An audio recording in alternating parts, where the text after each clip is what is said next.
Welcome. You're listening to The Aligned Self, Conversations in Creating a Conscious and Abundant Life. This is Daniel Denovi. I'll be your guide and host. Let's see just where we can take this.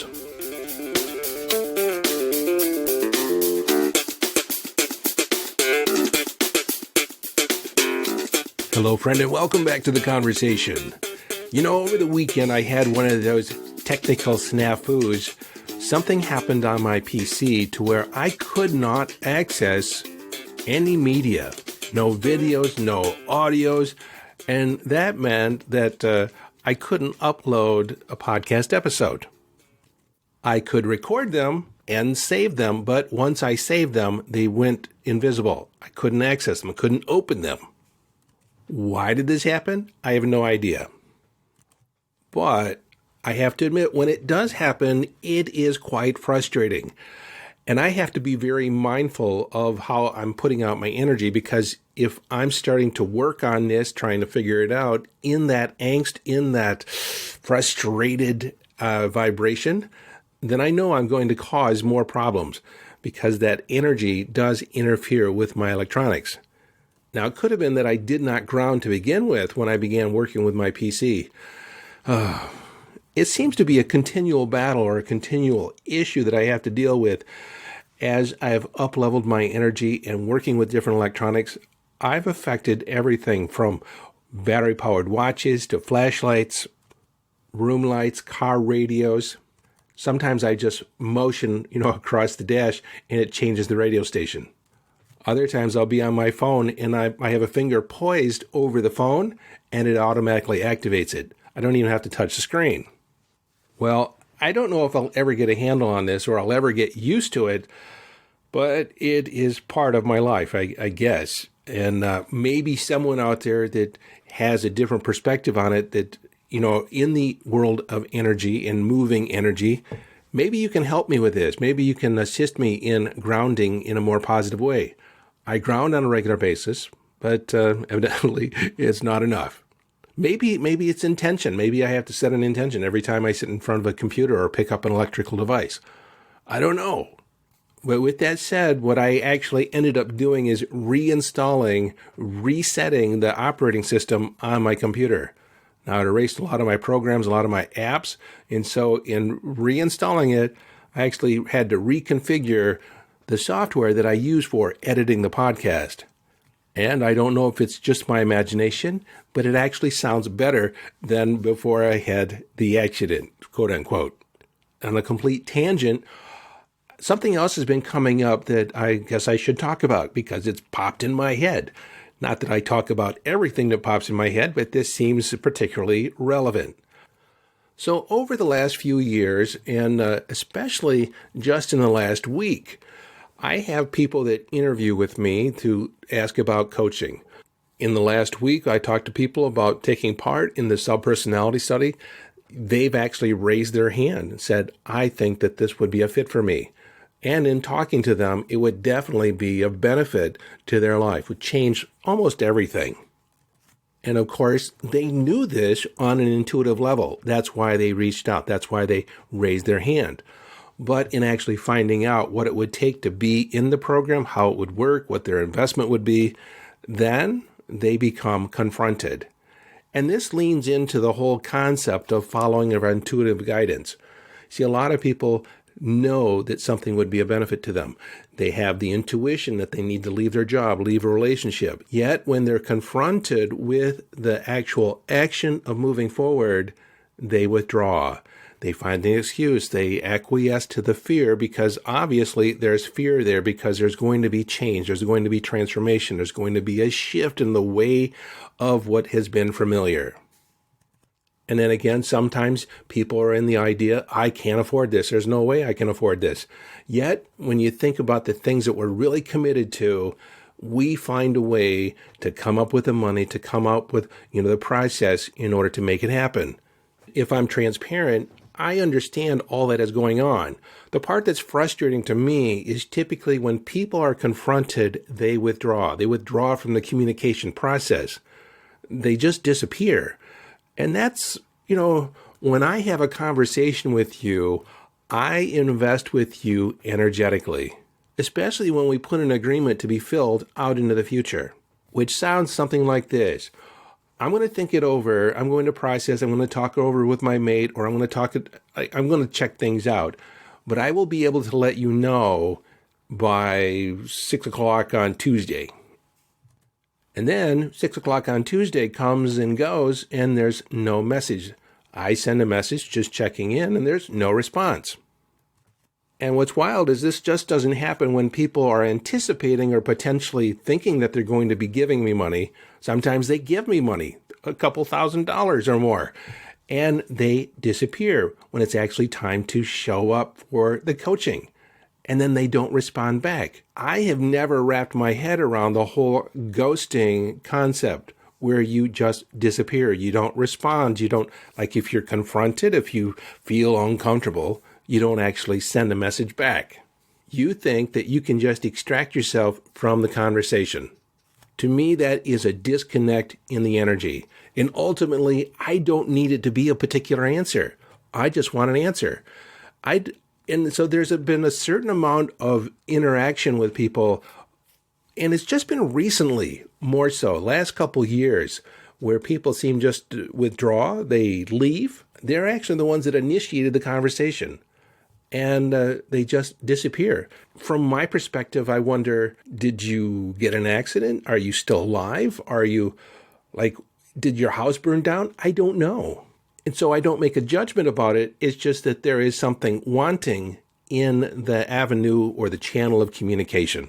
I didn't realize it at the time when I started this particular episode, but it is going to be about energy and communication, because this is a conversation that has an energetic impact. When we withdraw, when we step outside of a conversation, when we stop talking to somebody, there is an incompleteness about our manifestation. It becomes stagnant, and that stagnation enters other areas of our life. Because as an energetic being, as a spiritual being, our lives are not compartmentalized. How you perform in one area impacts every other area of your life. And as I say that, I actually have a moment of self-reflection. So there must be some areas of my life where I need to initiate conversations, where I have been lacking in communicating, following up. And so I'm going to sit down after this episode and write down a list and start following up on all the people that I have not been in communication with, perhaps in the degree that could be possible. If I've left somebody with an assumption, if I've left somebody with an idea that the information was complete, but it might not be, then I need to consider that I'm at fault because, in my view of the world, I'm the professional communicator. It may or may not be the truth, but that's the stance that I live in. So if I'm becoming aware that there is a lack of communication, then it is my responsibility to show up as the communicator or the instigator or the questioner. And as I continue to talk, I know there's a conversation I probably need to have with my sister, my cousin, my wife, and probably many more that I have not followed up on, that I've just left things unsaid or undone, incomplete. But what's different about my inquiry than the energy that's, I guess, out there is that I have not ghosted anybody. There's been no request of me, which I have ignored. And so while the exact dynamics don't correlate, the energy is the same, so I'm looking wherever it's showing up as incomplete. So since this is kind of stream of consciousness here, there's a couple different things going on. One of it is that whatever I observe out in the world or with other people is a mirror for me to reflect back on. How am I showing up that way? If it's an irritation to me, what's going on with me? What am I assuming? What am I not paying attention to? And so I made it about me. And two, we've been talking about completing on energy, completing on an exchange, completing on a conversation, and not withdrawing until there's a sense of completion, that each of you could put a punctuation mark on the conversation or the exchange. Now, I realize that's not always possible because sometimes things happen and the other people just withdraw. And the only thing that you can control is yourself. And so part of that completion process is that sometimes in the lack of participation from somebody else, we need to be complete with being incomplete. Meaning that we'll never find resolution where there is no answer to be found. They're probably never ever going to get back to us. And so it just is what it is. They left. They left the conversation. No story. We don't know why. See, we're a meaning-making machine. We seek to know the why of things in the absence of any apparent meaning. And many times we'll make things up. And what most people do when there is this incompleteness, they make it mean something about them. I could make this mean something about me. Maybe I turned them off. Maybe I irritated them. Maybe I don't know. But, in the lack of the information, that's not any better of a story than, we just don't know what happened. So it's a mystery. And we can live and accept that it's a mystery, that it will never be solved. The third point that I want to address here, since we've been talking about intuition, is that when you get an urging, when you get the impulse to reach out, to find out something, or to raise your hand to be part of something, and you find out what it's going to take to actually move through it, and you feel the fear, you get confronted about taking the action, actually moving forward with it. Like it seemed like a good idea until I actually had to commit. And through the commitment, you understand that it's going to transform your life. It's going to change things in a new way. This is why your intuition has led you to this point. I remember when I had the intuition that I was to leave FedEx. But every time I actually got to the point where I would have to take action on it, I said I didn't know what I was going to do. I didn't know what steps to take. It was the wrong timing. I had all these excuses. This was at like year 7 or 8 with FedEx. I ended up staying for 18 years before I actually left.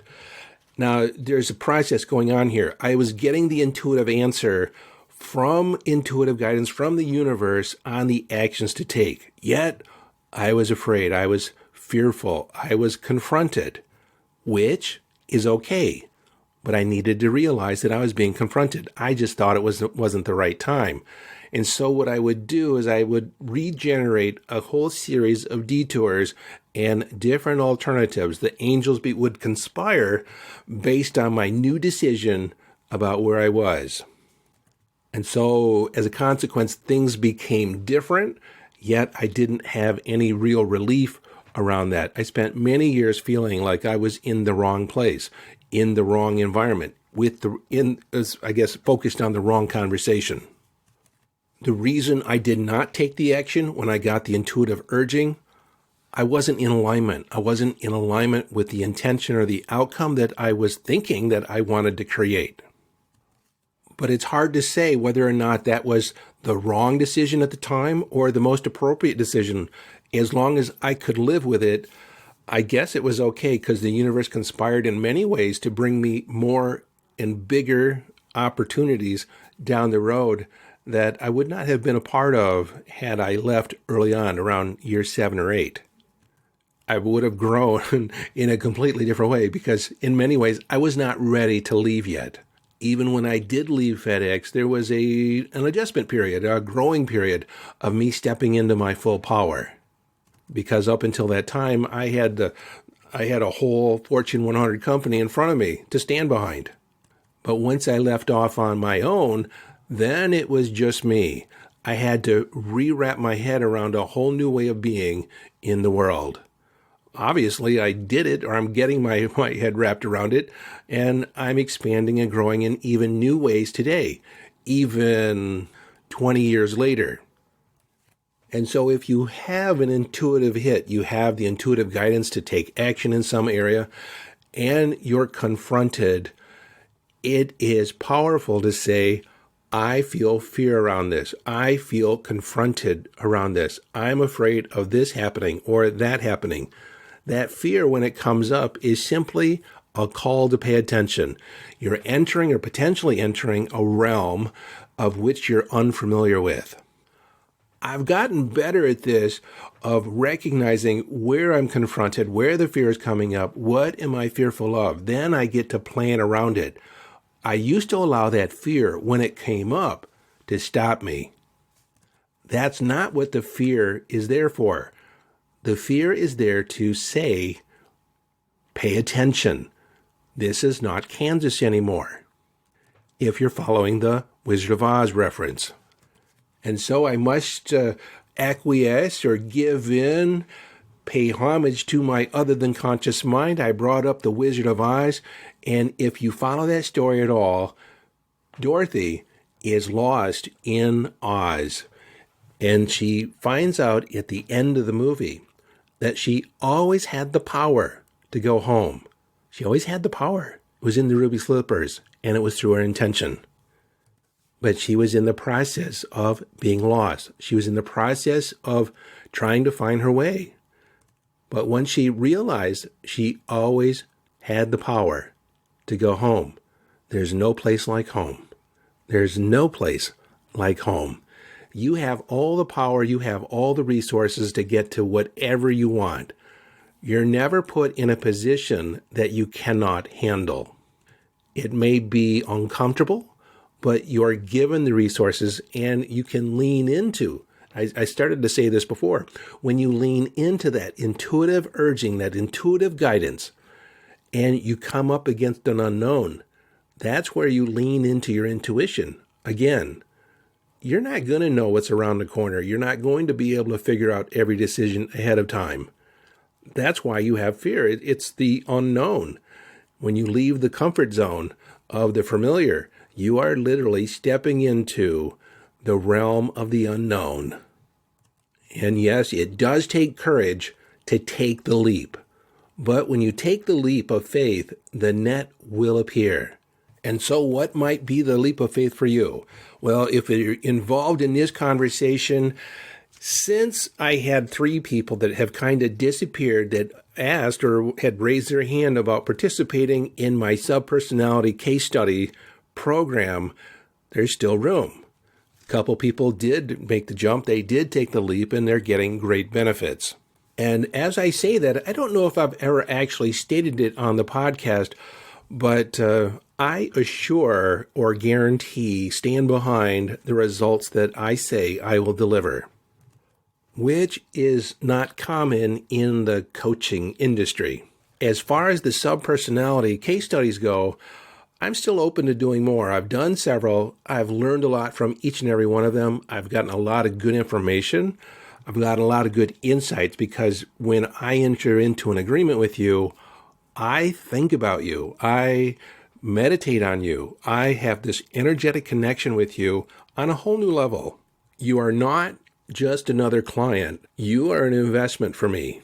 And through that process, I have had and have gleaned new insights, new perspectives on the whole aspect of subpersonalities and self-identity. And it's been exciting for me. And I want to continue that. I'm going to continue it or be open to doing case studies until I don't. And at the moment, I have no idea when that's going to be, when I'm going to call the case studies quit. I didn't even know I was going to open up the possibility of case studies until the day before I did it. And that is me leaning into my intuitive guidance. It's me following the intuitive urgings. I can remember the day distinctly when I woke up to have coffee with my wife, and I said, I'm going to write a book, and I'm going to do case studies to support the research. And she said, when are you going to complete the book? And I thought about it for a second, and I guess October. But if I reflect a moment on the actual exchange, the actual sessions I have had with people, I start out just about every session, what has come up for you since the last time we spoke? And it could be an event, it could be an upset, and we start talking about that, and sure enough, there is a subpersonality that is raising their hand to be addressed, to be acknowledged, to be worked with, to be healed. That phenomena usually happens after the 3rd session, after your other than conscious kind of gets the whole process.